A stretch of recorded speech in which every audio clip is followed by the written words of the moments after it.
yaanni isin qabdan tokko arafee viirusaan faanisoo maalirra jiran kaju akkasumatti fi arafee fi numaafoo maalirra waliin jiran kaju jiruun biyya ormaatu roorriftuudha roorroo takka keessa jirra roorroo lammadaa ammoo ofii keenya wallaalchisuuni gatii nuuf hin qabu jechuudha. Nuti warri dhiiraa biyya ormaa keessa jirru keessattuu shamarranitti roorrisuuni nurraa hin fakkaatu nuufis sirrii miti. Walitti roorrisaa haalan taane hunda keessa wal galchaa akka hin taane hunda wal godhaa akka ilmaan abaarsaa waan hin taane dalagaa deemuuni hunduma keenyaafuu gaarii. Amma nuti isa birootiif toluu osoo hin taane walii keenyaafuu toluu dadhabne walii keenyaafuu galuus dadhabne ofii keenyalleedha toluu dadhabne ofii keenyallee galuu dadhabne haalan taane keessa seenaa jira dhalli keenyaa jechuudha.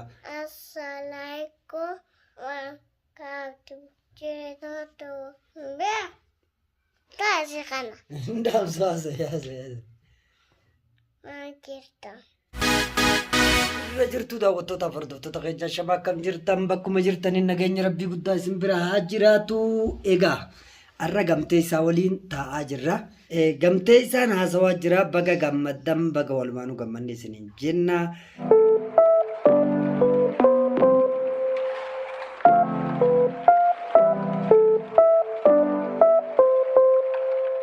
Egaa daawwattootaaf hordoftoota keenya warroonni yaada yaaddoo qabdan bakkuma jirtanitti waa'ee keenyarra fakkeenyaaf numaaf maal keessa jira jettanii yaaddaa jirtan ani nagaa kootii galata rabbii guddaadha jira kunoo jajjabaadha as geetiin jira inshaallah viidiyoo takka taniin galakkisheetu dhaloota yaachiftee jirti natti fakkaate.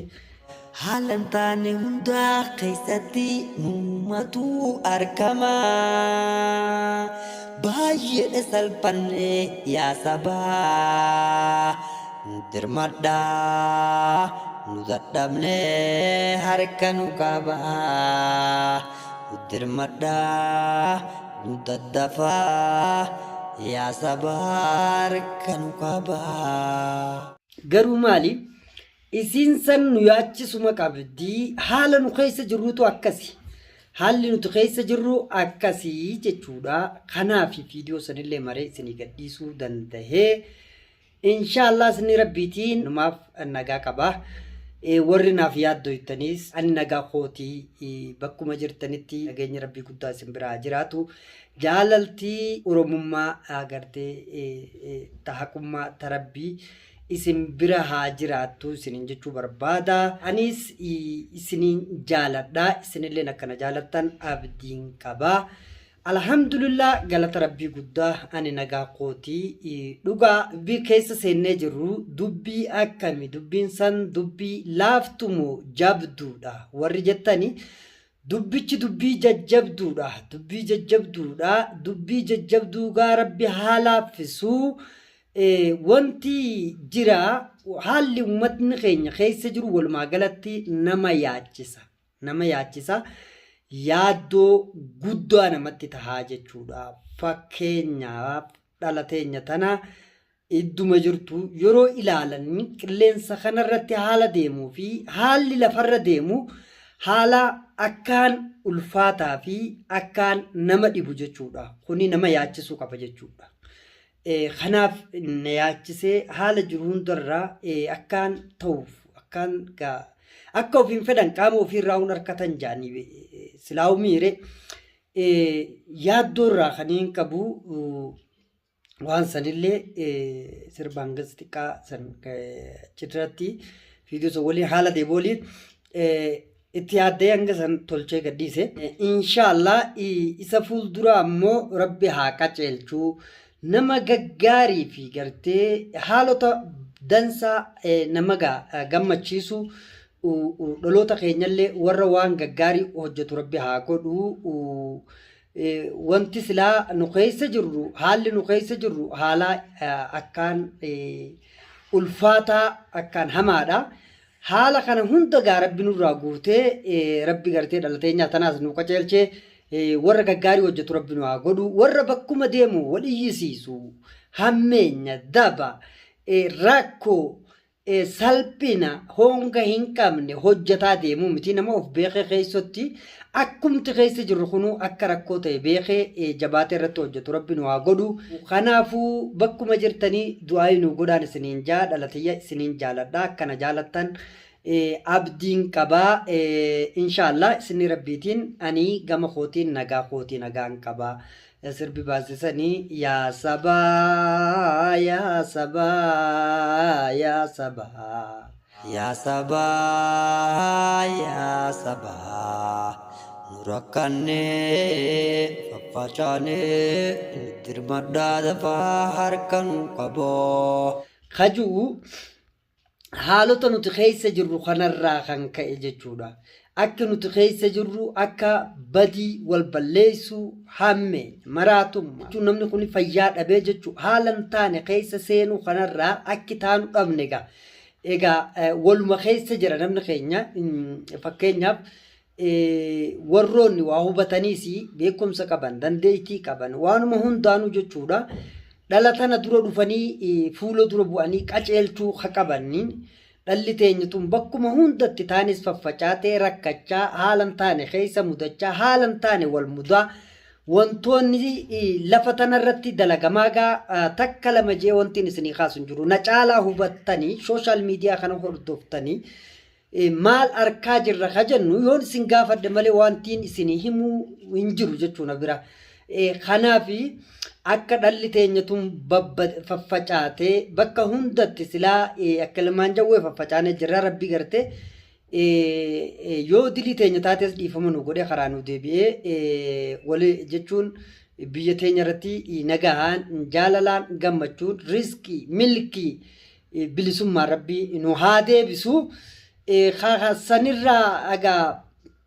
Sanirraa hafe haala uummanni keenya walumaa galatti keessa jiru kana faffaca'uu kana keessatti haala jireenyaatiinis haa ta'u haaluma ta'e hunduma keessatti obsa dhabuus haa ta'u wallattuugaa jireenyi biyya ormaa gaarii hin qabu hamaadha. Haa ta'u kanuma keessatti namni akkam feene akka fedhu dhabe akka feene tahaasan keessa seenanii bakka jiranii wal dhiisiisuu wal miidhuu gama hin taanetti eenyummaa ofii gatanii salphina aadaa duudhaa ofii dhiisanii keessa seenuu fi akka agarru hundi akka hin taane akka hin tolle akka nurraa hin fakkaanne keessa yeroo seennu yeroo agarrutti akkamitti hin yaaddonyee jenna jechuudha. Yaaddonyeeti yaa saba nu babbanne faffacaane dirmadhaa dafaa nu dhaqqabaa wanni jenneef kanaaf maaliif warroonni silaa beekumsaaf dandeettii waan garagaraa qabanis dhalatana dura bu'anii qaceelchuu fi waan danda'anis silaa isuun dirqama ta'a jechuudha. Nu rabbiin gaa karaa nu haa deebi'u nullee gartee warra of jalaa bade nu godhini warra of ta'eetuma jiraatu haala jiru hunda haala dhufe hunda rabbiitu fide jee isa kana beekee gartee jajjabaatee hojjetee keessaa boollee rabbi nu haa godhu. Inshaallah isinni rabbiitiin kanaafi inni guddaan akka yaaddoytanii haala gartee biroo keessa seentan anilleen argeen jira.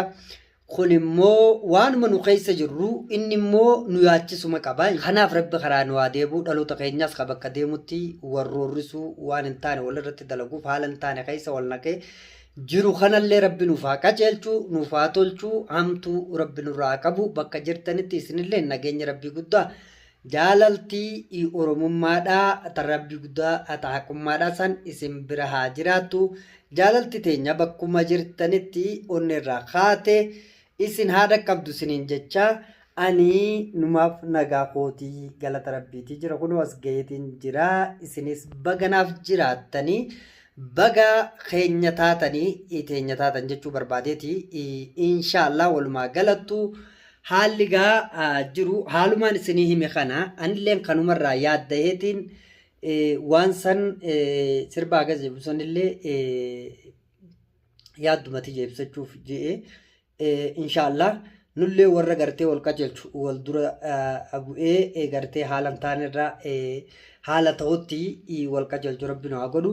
Nugaa Oromoon qulqullu jenna egaa haalli gaa aadaan teenya eenyummaan keenya duudhaan seenaa keenya yoo ilaallu Oromoon rakkoo hangana geessu tana qabaa jennee yoo ilaallu seenaa keenya of duuba deebine rakkoo hagana qabdu tana hin qabnu jechuudha.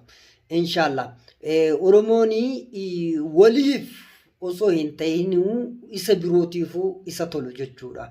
Amma nuti isa birootiif tolu osoo hin taane walii keenyaafuu toluu dadhabne walii keenyaafuu galuus dadhabne ofii keenyalleedha toluu dadhabne ofii keenyallee galuu dadhabne haalan taane keessa seenaa jira dhalli keenyaa jechuudha. Social media kana yeroo ilaallu social media qofaa miti lafarraas yeroo ilaallu haaluma santu deemaa jira. Kun immoo haalaan nama dadhabsiisa haalaan rakkoolee hin taane hunda keessatti nama saaxila. Social media kana qofarra social media kana irra hajiru nu qofaa miti jechuudha. Namoonni baay'een social media kanarra ni jiru jechuudha. Kun hundi si daawwata gaa. Wanti sirraa baruu fedhu namni wanti sirraa arguu fedhu waan gaggaarii fi gammachuu fi wal qabatanii waliin ta'anii fuula duratti tarkaanfachuudha namarraa fedhu malee ibiddatti wal haraa ibidda wal naqaa kara harkanitti wal faffacaasaa walirra waa bobeeysaa salphina hamaa hongan qabne walirratti dalagaa kana harkuuni sabni kun saba akkamii namnu namaan jaa dhalataa jabbiin taanu inshallah rabbi nu haa qajeelchu haala jiru keessatti dhalateenyallee of nu haa beeksisu isinillee bakka jirtanii du'aa nu godha du'aan dhaloota haalaan barbaachisaadha. Ani wanniin hanga san kaasee fi hanga san dubbadhee fi waan biraatii fi osoo hin taane yaada ni rakkadhe jechuudha boo rakkadhe maaliif rakkadhaa ani silaa wantiin arguu fedhu dhalatiyyarraa waan gaggaarii arguun fedha malee waan gaggadhee waan hin taane haalota hamaa haalota silaa namni arguu hin feene haalota silaa namatti hin tolle haalota miira nama tuqan haalota namni maalirraa barata jimee fakkeenyaaf waan akkanaa kana arguu waan hin feenee fi inshallah dirqamee yaaddahee rakkadhee waan sanillee kaasuu danda'ee jechuudha. Inshallah khayriidha rabbi haa tolchu hundumaa ufaa beeksisu. Itti aansuudhaan yaada biroollee akka qabdananii niin hubadha dhibbaa dhibbatti.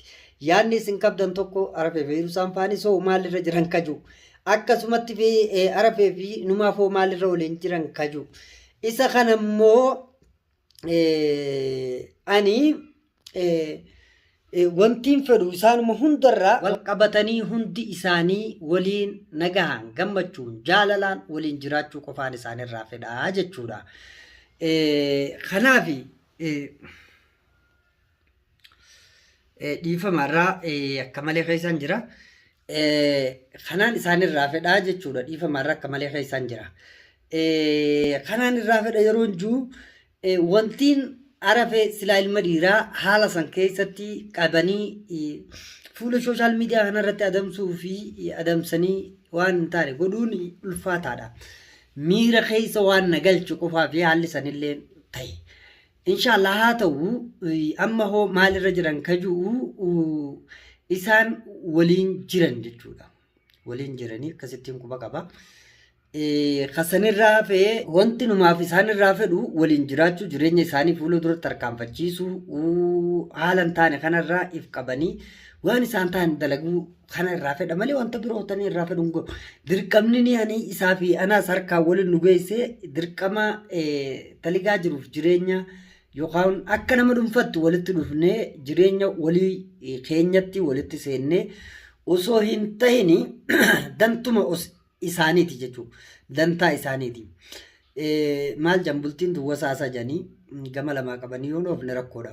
Nuti warri dhiiraa biyyoormaa keessa jirru keessattuu shamarranitti roorrisuuni nurraa hin fakkaatu nuufis sirrii miti jechuudha. Jiruun biyyoormaatu roorriftuudha. Roorroo takka keessa jirra. Roorroo lammadaa ammoo ofii keenya wal laalchisuuni gatii nuuf hin qabu jechuudha.